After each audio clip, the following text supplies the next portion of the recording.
Li. Quand la pétanque fait sa foire du trône. On vous attend avec un beau soleil, messieurs, dames.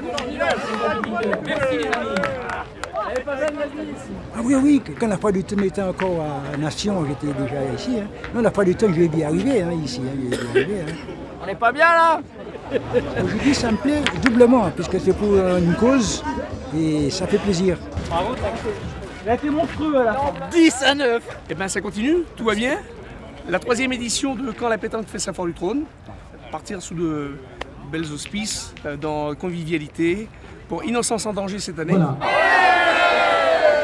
Que ce soit des victimes sur Internet, victimes hors Internet, victimes sur Facebook, sur YouTube, sur Snapchat, lorsque les victimes nous contactent, on étudie leur dossier, on voit quelles voies juridiques on peut leur proposer et on les suit dans leurs besoins et les procédures juridiques, thérapeutiques, médicales et de reconstruction. Ça, c'est le travail d'Innocence en danger. Et il y a beaucoup de cas en ce moment en France? Écoutez, oui, énormément de cas. Je vais vous donner quelques idées. Nous recevons à peu près par an entre 400 et 500 demandes d'intervention par an. Donc, la procédure des années. Donc, quand on reçoit 400 en 2018, les 400 de 2018, 400-500 s'ajoutent à ceux de l'année d'avant. Et ça, c'est en dehors des dossiers qui sont en cours d'instruction, en dehors des dossiers où nous sommes partie civile. Et là, on parle d'une autre, je dirais plusieurs dizaines de dossiers, sans oublier qu'un dossier peut regrouper un grand nombre d'enfants. Pour vous donner des exemples, Villefontaine, un dossier, 60 victimes. Courbevoie, un dossier, 15 victimes, etc., etc. Voilà. Le voleur. C'est métier ça. L'habilité à part. C'est l'esprit d'équipe aussi.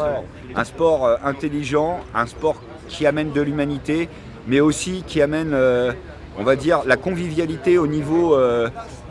on se mélange tous, il y a tout profil. Moi, dans mon club, il y a du chômeur jusqu'à la personne en situation de handicap, autiste ou pas autiste, personne en invalidité, personne en situation vraiment de handicap physique. Voilà. Et on joue tous ensemble, femmes, hommes. Le plus jeune a 7 ans, le plus vieux a 95 ans. Et ça joue. Non, 390 En mètres. promotion. C'est vous qui faites les boules? Ouais, c'est ça. Il est créé. Voilà. Moi, je dépose les brevets. C'est de la dure, c'est de la tendre, c'est de la quoi?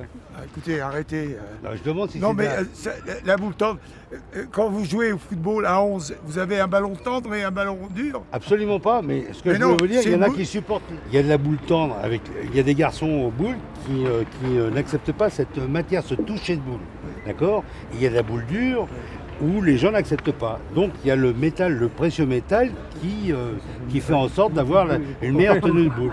Tout simplement, c'est tout. Voilà, il y a une matière, moi je supporte... Votre temps de parole est terminé, à vous monsieur. La pétanque, ça représente beaucoup parce que je suis marseillais et que je suis né à l'intérieur des boules et que j'ai joué dès mon plus jeune âge à Marseille avec mes parents, mes oncles et tout ça. Donc j'ai beaucoup joué aux boules, oui. T'as bien fait de filmer cette partie parce que c'est la finale avant l'heure. Je ne vois pas beaucoup de joueurs dans les midis, chez moi, qui joueraient, feraient un tournoi de pétanque sans la bouteille et le pastis. Oh, c'est Noël. Je sais pas, à mon avis, ça fait un temps fou qu'il a pas tiré, maintenant ça c'est sur mes boules que ça qui se vend. Vas-y, t'inquiète. Bravo, Boulin! Bravo! T'as vu? Et là, le phénomène, hein? Toi, t'es aux toilettes, toi. Ah bah oui! Oh! Il parle beaucoup, ils sont en train de déconcentrer le texte.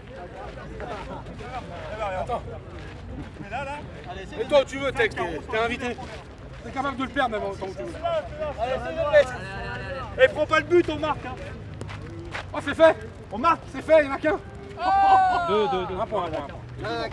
Tu sais quoi? Il m'a touché. Réclamation. On peut pas tricher vraiment, mais on peut tellement faire la musique et emmerder l'adversaire qu'on peut lui faire perdre ses moyens. Poussière dans les yeux, oui, on peut aussi laisser tomber sa boule sur le pied de l'adversaire, enfin on peut faire plein de choses. Non, on n'est pas comme ça. La guerre psychologique, ça peut marcher. Pas mal. Aïe, il n'y en a plus qu'un. C'est moi qui ai fait rater la partie là. Bon, j'ai besoin encore un peu d'entraînement. On va voir avec Michel pour l'année prochaine pour pouvoir m'entraîner avant. Des cours particuliers. Oui, exactement. Ça donne que mes deux partenaires cette année ne sont pas en forme. Voilà. On fait 4 parties et c'est par rapport au goal average. C'est-à-dire si vous gagnez 13-1, ça fait 1 point, voilà, et ainsi de suite. Et voilà mon coéquipier de jeu, hein. Mon coéquipier de concours. C'est incroyable la caméra ce que ça me fait à moi. C'est incroyable. On est tombé sur des bons, ils ont envoyé du lourd. On n'a pas bien joué, c'est pas grave. C'est la pétanque, c'est aléatoire. Là, on est tombé sur des costauds. Cette finale va être jouée par l'équipe de messieurs Lusto. Faites un petit pas, il y en a certains qui ne vous connaissent pas. On va vous emmener au théâtre pour un peu influencer en direction des deux garçons. On ne peut pas les louper vu les physiques. Dans la tête. Allez, Lui, tu peux y aller dans la tête. Lui. pas trop fort. Hein. Aïe. Vous avez vraiment lancé un petit peu trop fort. Oui. C'est bon, c'est mieux. Bravo. C'est papa? Oui. Et papa, tu es contente? Eh ben, ça va. Alors.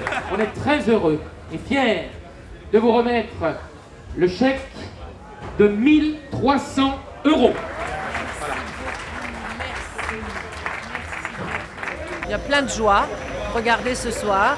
Il y a plein de joie parce que quand on a sauvé un enfant, je ne crois pas qu'il y a un plus grand bonheur au monde que lorsqu'on se dit j'ai pu sauver un enfant. Ça concerne toutes les religions, toutes les couches sociales, toutes les catégories socio-professionnelles, autant les femmes que les hommes, autant les garçons que les filles, oui, et dans le monde entier. Et ce phénomène est-il aggravé par Internet?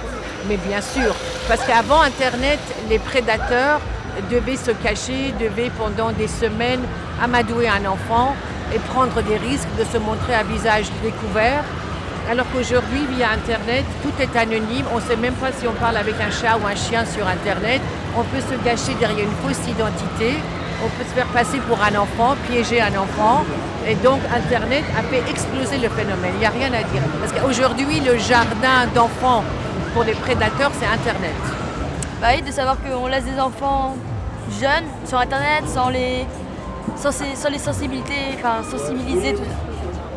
sans leur expliquer, sans les prévenir des dangers, de tout ça. Enfin, c'est fou.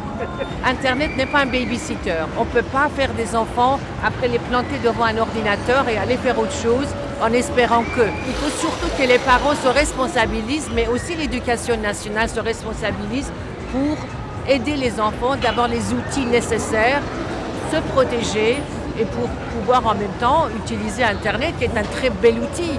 Mais le problème, c'est que 95% d'Internet est magnifique, mais les 5% qui sont dangereux et très dangereux sont presque autant visités que les 95% qui sont sans danger. Et c'est là où il faut qu'on prépare nos enfants. Et dernière question, les pouvoirs publics, le président, tout ça, ils sont attentifs à votre combat? Écoutez, je voudrais croire qu'ils le sauront de plus en plus parce que je suis quelqu'un d'optimiste, sinon je ne pourrais pas faire ce que je fais depuis 20 ans. Donc j'ai envie de vous dire oui, ils vont être attentifs, oui, ils vont nous aider, oui, ils vont être là. Et puis c'est toujours un plaisir d'être là, toujours. Les gens devraient venir beaucoup plus nombreux et en famille et se régaler. Voilà.